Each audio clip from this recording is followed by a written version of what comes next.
তুমি চলে যাওয়াতে আমার কোনো আফসোস নাই। আমার আফসোস, আমার রাগ, আমার অভিযোগ সব আমার নিজের ওপর। আমি আমার নিজের ওপর লজ্জিত যে আমি একটা বেঈমানকে এতদিন অন্ধের মতো ভালোবেসে এসেছি। অন্ধের মতো বিশ্বাস করছিলাম তোমাকে। তুমি তো আমাকে অন্ধই ভেবে বসছো। মিথ্যা দিয়েও মানুষের বিশ্বাস অর্জন করা যায়, কিন্তু সেটা অল্প সময়ের জন্য। হাসি খুশি ভাবে চলাফেরা করি, কষ্টটা কাউকে বুঝতে দেই না। এই বুকে হাজারো কষ্ট চাপা দিয়ে রাখছি, সেটা তো তোমরা জানোই না। আমি ওর দ্বিতীয় ভালোবাসা ছিলাম। দ্বিতীয় ভালোবাসা কি জানেন? প্রথম ভালোবাসাকে ভোলার জন্য অভিনয় করা ভালোবাসা। লুকিয়ে লুকিয়ে চোখের পানি ফেলা, কাউকে মিস করা, কারো মেসেজের অপেক্ষায় বারবার ইনবক্স চেক করা, কতটা যন্ত্রণাদায়ক অনুভূতি। সময়টা অনেক খারাপ যাচ্ছে, আর এই সময়টা খারাপ না গেলেও হয়তো বুঝতাম না অসময়ে আপন মানুষগুলোর ব্যবহার কতটা পরিবর্তন হতে পারে। কাউকে জোর করে ধরে রাখার চেষ্টা করো না, কারণ সে হয়তো তোমার কাছে থাকবে, কিন্তু সময়টা অন্য কাউকে দিবে। গরিব হইতে পারি, তবে বেঈমান না। আমরা মানুষকে ভালোবাসতে জানি, অভিনয় করতে না। তোমার বলে যাওয়া শেষ কথাটা এখনো আমার কানে বাজে। তুমি বলছিলে আমার থেকে ভালো কাউকে পাবা। আমি তো তোমার থেকে ভালো কাউকে চাইনি, এতটুকুই বুঝাইতে পারলাম না। বারবার তোমার কাছ থেকে তোমার ছবি চাই, আর তুমি বিরক্ত হয়ে বলো আমার এত ছবি দিয়ে তুমি কি করো। বিশ্বাস করো, তোমাকে এক পলক দেখার মধ্যে যতটা শান্তি, আমার মনে হয় এই শান্তিটা এই দুনিয়াতে আর কোথাও নাই। তোমার কাছে কিছু চাই না প্রিয়, শুধু তুমি থেকে যেও। আমি প্রমাণ করে দিব, সবাই ছেড়ে যায় না, যে সত্যি ভালোবাসে সে আগলে রাখতে জানে। আপনার কেমন লাগে আমি জানি না, কিন্তু আপনাকে অনলাইন দেখলে আমার ভিতরটা ফেটে যায় আপনার সাথে একটু কথা বলার জন্য। বাস্তব একটা কথা কি জানেন? ভালোবাসার মানুষকে নিয়ে না ঘর বাঁধার ভাগ্য সবার হয় না, যেরকম আমারও নেই। তার সাথে আর কথা হয় না, মনে হয় আর হবেও না। শুধু একটা কথাই মনে থাকবে, আমরা এক সময় অনেক কথা বলতাম। আমি বুঝাইতেই পারি না রে, আমার ফিলিং গুলা কাউরে বুঝাইতে পারি না। আমার আর বাঁচতে ইচ্ছা করে না। দিন শেষে আপন মানুষ বলতে কেউ নাই আমার। আমি অন্য কারো হইলে আবার এটা বইলো না যে আমি তোমাকে ঠকাইছিলাম, তোমাকে মিথ্যা ভালোবাসছিলাম। আমি অনেকবার থাকতে চেয়েছিলাম তোমার কাছে, কিন্তু তুমি রাখোনি আমাকে। সন্দেহ না, চিন্তা হয় তুমি অন্য কারো হয়ে যাও, এইটাই ভয় হয়। এই শহরের মানুষ বড্ড খারাপ, তোমাকে বদলে দেবে, আমার নামে বদনাম করে তোমাকে আপন করে নেবে। আল্লাহ, এমন একটা মানুষকে তুমি আমার জীবনে পাঠাইছো, জানি না কোনোদিন তার হাতে হাত রাখতে পারবো কিনা, তাকে বুকে জড়িয়ে ধরে বলতে পারবো কিনা আমি তোমাকে আমার জীবনের থেকেও বেশি ভালোবাসি।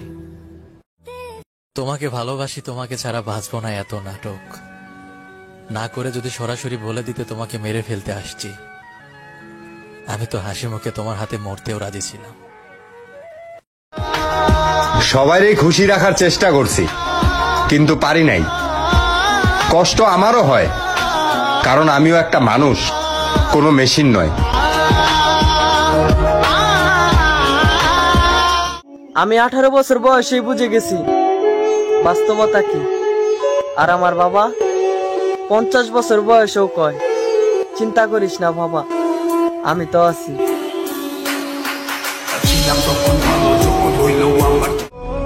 আপনি একদিন আমাকে অনেক মিস করবেন, না চাইতেও কান্না করে দিবেন। চেহারা তো আমার থেকে ভালো পেয়ে যাবেন, যখনই মনের দিক থেকে খুঁজবেন নিজের কাছে হেরে যাবেন। যতটা কষ্ট হলে মানুষ গলায় লাগায় ফাঁসে, ততটা কষ্ট নিয়ে আমি মানুষের সামনে হাসি। এতদিনে বুঝতে পারলাম বড় হওয়ার পর বাবা কেন গায়ে হাত তুলে না, কারণ তিনি ভালো করে জানেন যতই বড় হব পরিস্থিতির কাছে একের পর এক ধাক্কা খাবো।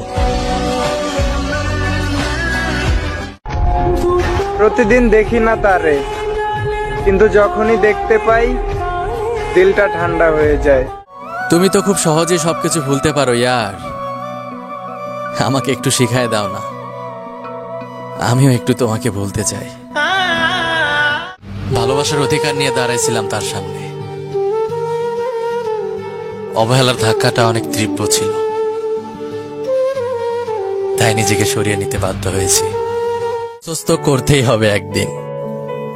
হয়তো আমি তোমার কাছে আপন ছিলাম না, কিন্তু আমি তোমার আপনের চেয়ে কম ছিলাম না। কতই না চোখের পানি ফেলছি এই 2 দিনের ভালোবাসার জন্য। তার 1000 ভাগের 1 ভাগ যদি আমার আল্লাহর সামনে ফেলতাম, না জানি কত গুনাহ মাফ হয়ে যেত। কিসের জন্য ছেড়ে গেছো আমায়? সুখের জন্য? আচ্ছা বলো তো, কতটুকু সুখ খুঁজে পেয়েছো আমাকে ছাড়া? আল্লাহ গো, আপনার কাছে চাইলে তো আপনি সবকিছুই দেন। আমি তো আপনার কাছে টাকা পয়সা বাড়ি গাড়ি কোনো কিছুই চাই নাই, শুধু একটা মানুষ চাইছিলাম। আপনি সেই মানুষটারে আমার কইরা দিলেন না। বেইমানি করছো তাই না? দোয়া করি পৃথিবীর সব সুখ তুমি পাবা, কিন্তু কারো ভালোবাসা পাবা না। কতটা কঠিন ছিল তার হৃদয়। আমার এত মায়া এত ভালোবাসা দিয়েও তার মনে জায়গা করতে পারলাম না। জীবনটা নষ্ট করতে বেশি কিছু লাগে না।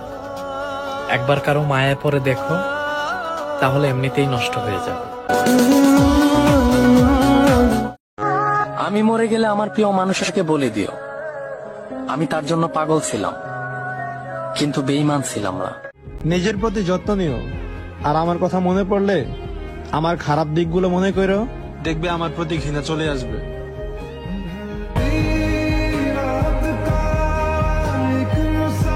এত পরিমাণ ভালোবাসছি তোমাকে, ওজন করলে সংখ্যা বের করাও সম্ভব না। ছোটবেলায় স্কুলে 6 ঘন্টা ক্লাস করতে অনেক কষ্ট হয়ে যেত, আর এখন 12 ঘন্টা ডিউটি করি, তাও আবার কোনো সাপ্তাহিক ছুটি ছাড়া। সুখে থাকার 2টো পদ্ধতি, হয় পরিস্থিতিকে বদলে দাও, নয়তো পরিস্থিতি বুঝে নিজেকে বদলে দাও। ধন্যবাদ তোমাকে আমার হাসি খুশি জীবনটাকে জাহান্নাম বানিয়ে মাঝ রাস্তায় ফেলে যাওয়ার জন্য। জানো প্রিয়, খুব